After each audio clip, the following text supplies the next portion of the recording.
এখানে অনেকে এখন বলে আল্লামা সাইদি তুমি মরনি, শহীদ হয়েছো তুমি, এটাই জানি। কথা বলেন ঠিক কিনা? আল্লাহ পাক তাকেও যেন শাহাদাতের সর্বোচ্চ মাকাম দান করেন। আল্লাহর এই ওলির সাথে মাত্র একটা দিন আমি 10 মিনিটের জন্য ছিলাম, অথচ 3 বছর ছিলাম তার পাশে। আমার দেখা, আমি বাংলা বলে ফেলবো, কারণ বাংলাদেশের চাইতে আমার তো ইন্ডিয়া ঢাকা হতো বেশি, আমার তো আসতে দিতেন না। আর খুলনা বিভাগ আমার জন্য তো হারাম ছিল।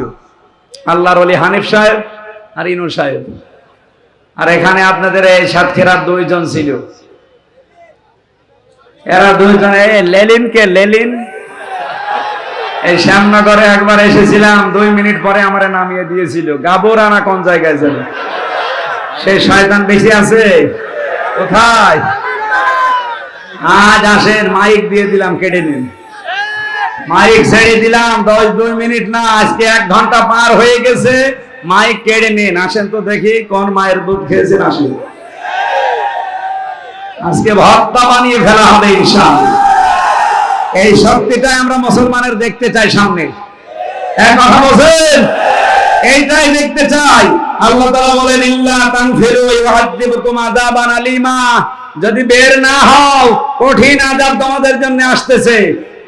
ওয়াস্তাবদিল কওমান গায়রাকুম, যদি তোমরা এই কাজে ইনভলভ না হও তোমাদের পরিবর্তে ওয়ালা তাদুররুহু শাইআ, এমন একটা জাতি আমি সামনে তৈরি করে দেব যাদের কোনো ক্ষতি তোমরা করতে পারবে না।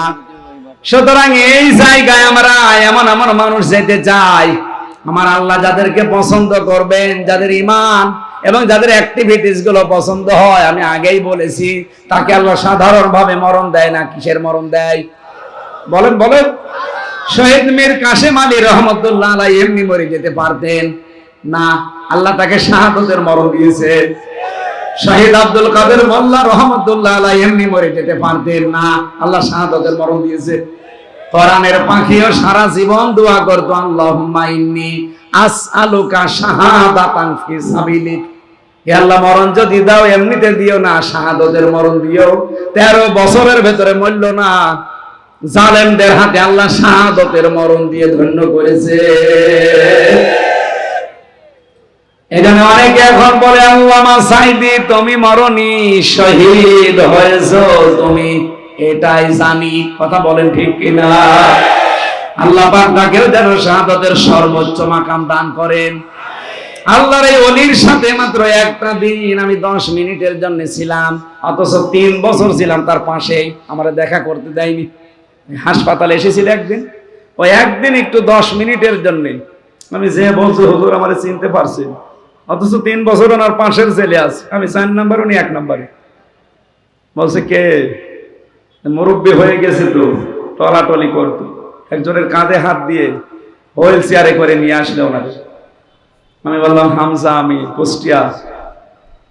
প্রথমে আমারে জিজ্ঞাসা করছে আমার ভাই জনাব আব্দুল ওয়াহেদ কেমন আছে? আমি বললাম উনি আর নেই, বিদায় নিয়েছে।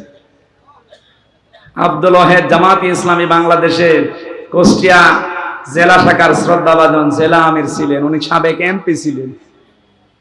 প্রথমে ওনার নাম জিজ্ঞাসা করলো, যেই বলেছি আমির হামজা কুষ্টিয়া, তখনই ওনার নাম জিজ্ঞাসা করলো। আর একজনের নাম বলছিল ঝিনাইদহ জেলার, উনি হয়তো এখন দেশে নেই, মুহাদ্দিস কি যেন নাম, জেলা আমির ছিল, মোজাম্মেল হক, উনি মনে হয় দেশে নেই। মোজাম্মেল সাহেবের নাম বলছিল। এরপরে আমি বললাম